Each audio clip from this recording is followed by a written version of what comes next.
Students, we are on paragraph number 6.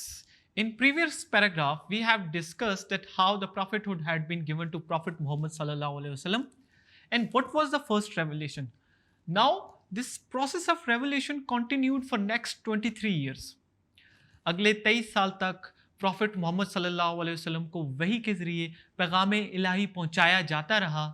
अब ये 23 साल हम दो हिस्सों में ईजिली डिवाइड कर सकते हैं।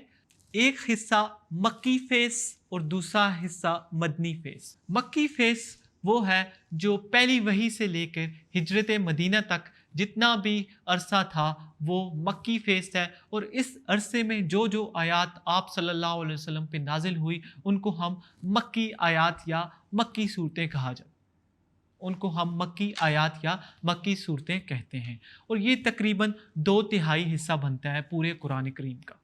दूसरा फेस जो था that was Madani phase, and this phase started from the migration to Medina till the death of prophet Muhammad सल्लल्लाहु अलैहि वसल्लम, and this was approximately 1/3 of Holy Quran. Now, Hazrat Muhammad sallallahu alaihi wasallam started open preaching of oneness of Allah, and he has only one purpose, and that purpose is La ilaha illallah Muhammadur Rasulullah, नहीं कोई Mamud सवाए अल्लाह के, और मोहम्मद सल्लल्लाहु अलैहि वसल्लम अल्लाह के आखिरी नबी और रसूल हैं। इस मकसद के हुसूल के लिए आप सल्लल्लाहु अलैहि वसल्लम को मुआशरे से तमाम तर बुराइयां और तोहम परस्ती को जड़ से उखाड़ना था। Students, this was all in this paragraph. I hope you understand it well.